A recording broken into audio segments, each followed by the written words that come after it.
faut changer la Constitution. Il faut changer la Constitution. Moi, je ne parle pas d'amendement, il faut changer la Constitution. Et la question est récurrente. Moi, je pense que je suis fatigué d'en parler. Je suis fatigué. Je pense que c'est l'occasion. L'occasion. Nous sommes dans la situation idéale pour modifier la Constitution. Il y a deux camps qui s'affrontent dans le pays. Il y a le camp du pouvoir, il y a le camp de l'opposition.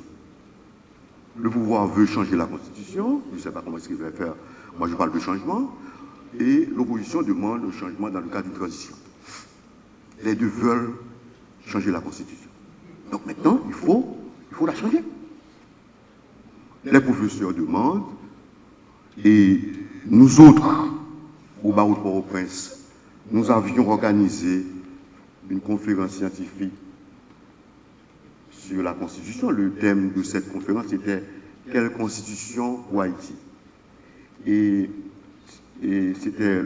c'est paru en mai 2017, la revue du barreau, la Bazoche, et il y a un article, il y a mon article là-dessus, quand on est « Quelle Constitution pour Haïti ?» Et moi j'avais répondu à la question, il y a plusieurs auteurs qui étaient, plusieurs professeurs, et Alain Guillaume, Léon Saint-Louis, et ils sont intervenus, Jean-Michel Auriol.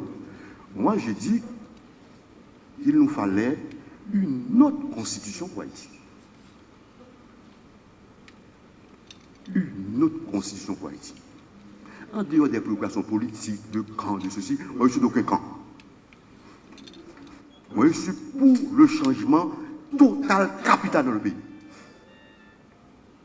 Cette constitution nous bloque. Il faut qu'on aille de l'avant. Cette constitution, c'est une constitution de crise. Je me rappelle, une fois on avait dit la constitution était une source d'instabilité. J'avais dit oui que j'étais d'accord. Les gens pensaient que c'était du président Préval.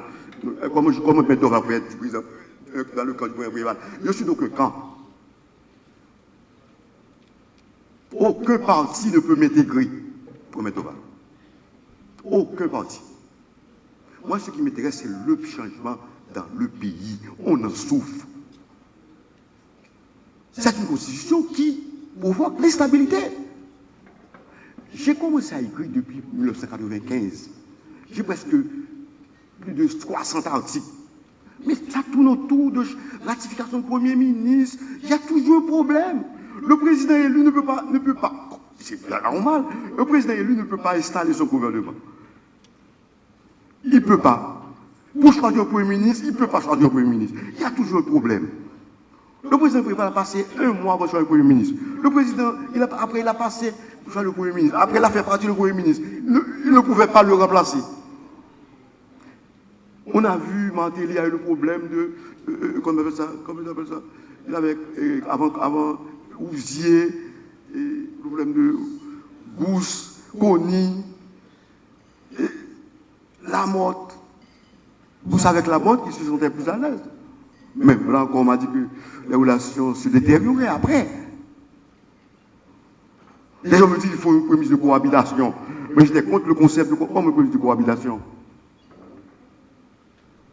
Nous devons, et vous avez vu avec tout récemment, on a passé tout ce temps-là, on a choisi la paix, c'est pas possible. Nous devons passer à un autre régime politique. Moi, j'ai prôné dans le livre un régime présidentialiste encadré,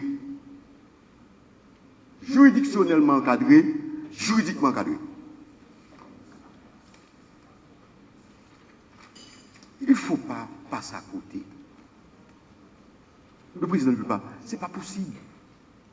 Même, il faut une réflexion sur le Parlement. Est-ce qu'il nous faut un Parlement bicaméral? Moi, je suis pour la suppression du Premier ministre. C'est clair. Je ne suis pas le Premier ministre. Un exécutif monocéphale. Le président élu nomme son gouvernement et l'installe et gouverne le pays. la question de décentralisation territoriale, ça a été mal conçu. Ça a été mal conçu. dans la Constitution. Avec les AZEC, les AM, il faut changer ça. Il faut supprimer les AM, les A. Non. Nous devons passer à une véritable régionalisation. Je prône un État régional pour le pays. Avec des compétences dans les régions, les universités dans les régions. Et on transformerait les sections communales en communes. Oui. Commune. On aurait comme collectivité de base la commune. Ça demanderait un redécoupage territorial et ça demanderait un changement de constitution. C'est presque la constitution. Avec le conseil interdépartemental. Mais Port-au-Prince est engorgé. Il faut désengorger, désencombrer, décentraliser le pays. Pour dire la vérité, nous devons dire la vérité. Moi, je suis dans la doctrine du droit. Je n'ai pas peur d'avoir une position minoritaire. Et je suis prêt à affronter n'importe qui sur ma position.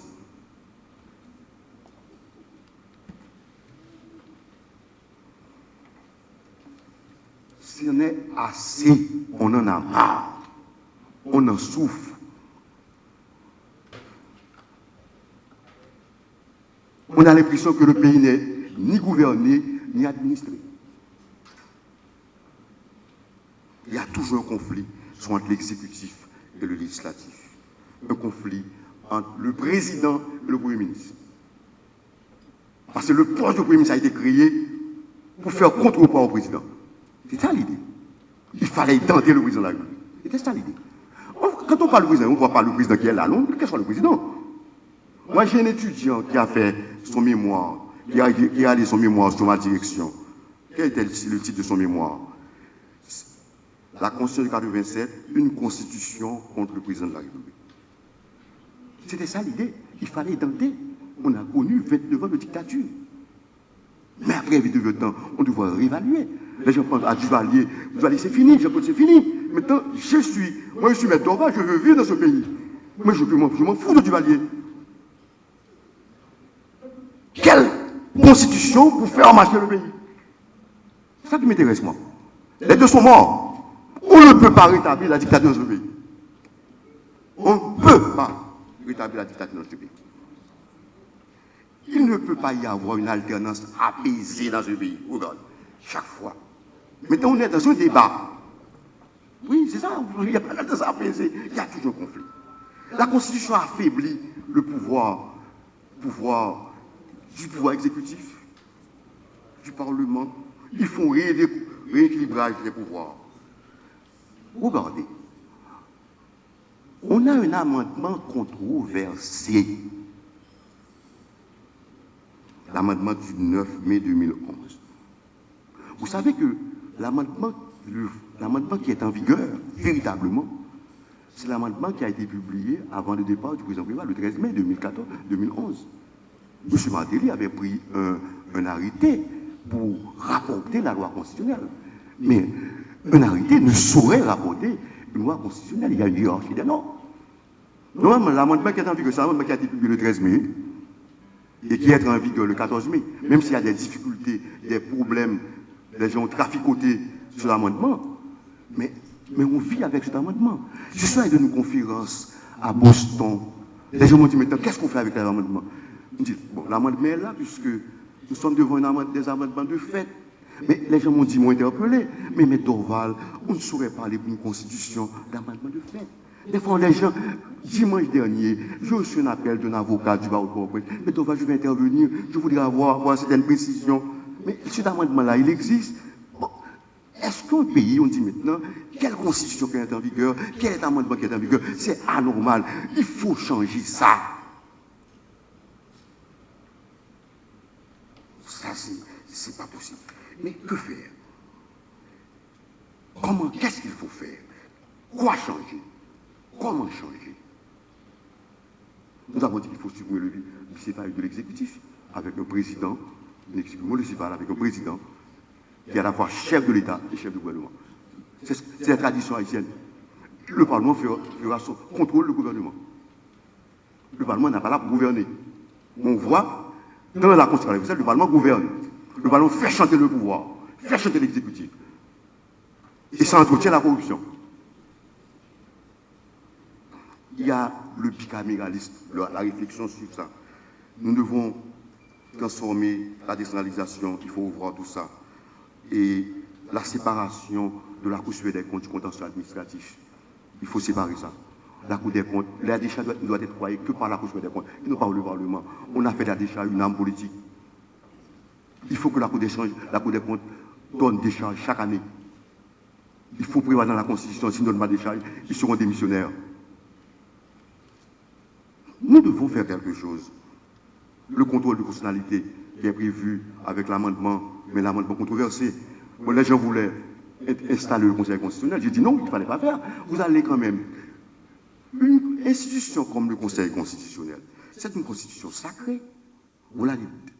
Alors que ce sera un Conseil constitutionnel qui sera contesté, puisque, et vous allez aussi déshonorer les gens qui intégreront le Conseil constitutionnel, puisque l'amendement est controversé. On devrait être cohérent. Maintenant, ce qu'il faut faire maintenant, il faut valider l'amendement. C'est ça le problème. Quand vous avez une crise, vous ne pouvez pas résoudre la crise. Tout récemment, il y avait la fin du mandat des sénateurs. Le problème était là. Qui était compétent pour connaître, devoir avoir une institution pour trancher la question? L'État est un sujet de droit. Le président ne veut pas tout faire. Ça peut être contesté, doit être contesté quelque part. Sinon, on n'est pas dans l'état de droit. Parce que le président, c'est un moment de l'histoire. Le pays nous appartient à tous. La création de domaine de la loi et du règlement. On a critiqué les décrets qui sont pris par l'exécutif. Mais il nous faut, dans une réforme constitutionnelle, dans un changement de constitution, établir un domaine de la loi. Voici les domaines dans lesquels il faut une loi. Par exemple, le code doit être une loi.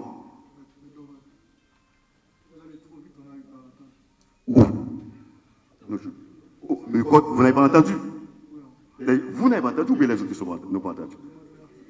Ok. Mais le temps, il y a un temps qui m'est parti. Je peux aller autant que je vous. Je peux aller au-delà. Non. Ok. Vous avez un domaine de la loi. En Haïti, la loi intervient dans tous les domaines. Il n'y a pas d'espace pour les règlements. On ne peut avoir que des règlements d'application de la loi. Mais qu'est-ce qu'on constate dans la pratique? Il y a plein de décrets. En 80, on a eu, pendant la transition, on a eu 82 décrets. Le président Préval avait dit qu'il n'allait pas prendre des décrets sur les actes de Macoute. Mais qu'est-ce qu'on a vu? Il a pris 2 décrets avant de partir. Un décret sur la pension civile, il a augmenté sa pension. Un décret sur les finances. Le président Martelly a pris des décrets. Maintenant, on est en train de nous envahir avec le décret. Mais en tant que professeur, je dois réfléchir sur la question. Pourquoi il y a ce problème? On doit étudier, c'est un fait qu'il faut étudier. Nous autres, nous proposons qu'il y ait un domaine de la loi, un domaine dans lequel on ne prend que des lois, et un domaine où le pouvoir réglementaire peut intervenir, on peut prendre des décrets, on peut prendre des arrêtés, moyennant que ces décrets et arrêtés soient soumis au contrôle de constitutionnalité. Tout ça demande une véritable réforme, un véritable changement de constitution. Donc, il y a plein de choses à faire. Je ne peux pas rester davantage.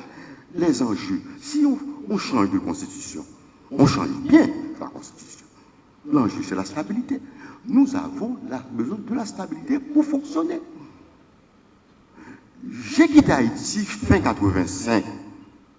Je suis revenu en 93. Depuis le départ du Valais, le pays est dans l'instabilité. Il y avait toujours des troubles dans le pays.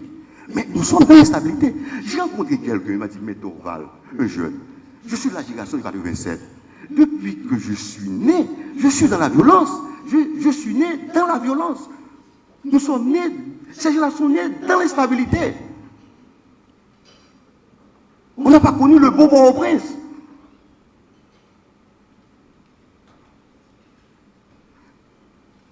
On devrait aboutir à un État haïtien de droit en changeant la Constitution.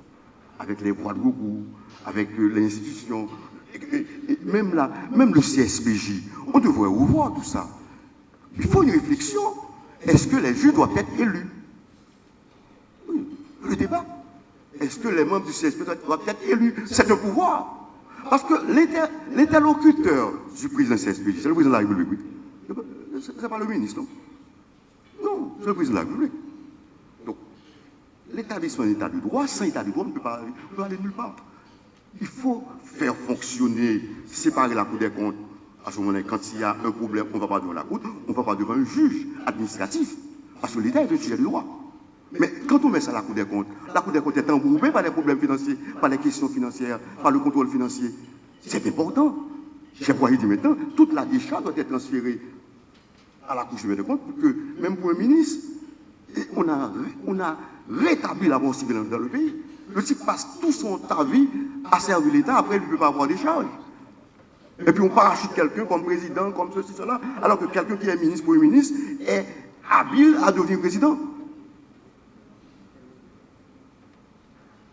Maintenant, il faut le développement économique, c'est ça. Sinon, le pays ne va pas se développer. Le développement politique du pays, le développement économique, les partis politiques, il faut les organiser, il faut les former. Le développement économique, la misère dont on vit, ça ne vient pas de Dieu, ça vient de nous. Ce n'est pas des Blancs. Haïti était capable de se diriger. Ça, le problème est là. Il faut dire la vérité aux gens. Nous sommes incapables de nous diriger. C'est comme si nous redevenions une colonie. Mais il y a des gens qui sont là. Il y a Doval qui est là aussi. Il y a d'autres personnes qui sont là. Nous voulons le changement. Et nous subissons ce qui se passe dans le pays. Et ça doit changer. Et le développement scientifique, il faut la science. Comment un pays peut vivre sans science? Les gens qui réfléchissent, sans savants. On a eu Covid-19, mais on devrait, au lieu d'aller à Madagascar, on devrait se pencher sur le problème ça pour étudier ces questions. Mais où faire ça? C'est l'université. L'université n'est pas organisée. L'université d'Haïti est dépassée. Il faut revoir l'université d'Haïti. Il faut créer d'autres universités au niveau des régions. C'est un véritable chantier qui doit être fait. Nous devons changer cette constitution. Pour la stabilité, pour l'état de droit, pour la paix et le changement politique, économique, social et culturel dont nous rêvons. Je me rappelle la phrase de Gaillard, mais je meurs, mais avec tous mes rêves, tous mes rêves de jeunesse, c'est la phrase qu'il a prononcée. Est-ce que nous allons mourir avec tous nos rêves de jeunesse? Nous avons un grand pays, nous avons une grande histoire. Nous devons faire quelque chose. Le point de départ de tout changement, c'est qu'il faut changer la Constitution. J'ai entendu parler des élections, on va faire les élections. Non, il n'y a pas des élections avant. La Constitution d'abord, après les élections. On veut former un conseil électoral pour quoi faire? Mais la Constitution dira comment, quel organe qui sera chargé de faire la réforme et le changement de Constitution. Le point de départ de tout changement, il faut quelqu'un, c'est comme un buteur qui est dans le, ou pour un footballeur, qui met son pied sur le ballon. Il dit non, c'en est assez. C'est ça qu'il nous faut. Il faut dire la vérité. Moi, je suis arrivé à un âge, j'ai perdu rien. Il faut dire la vérité aux gens. Il faut dire la vérité aux gens. On en souffre, et nous demandons, nous autres, un changement de constitution, et ça doit se faire en dehors du Parlement.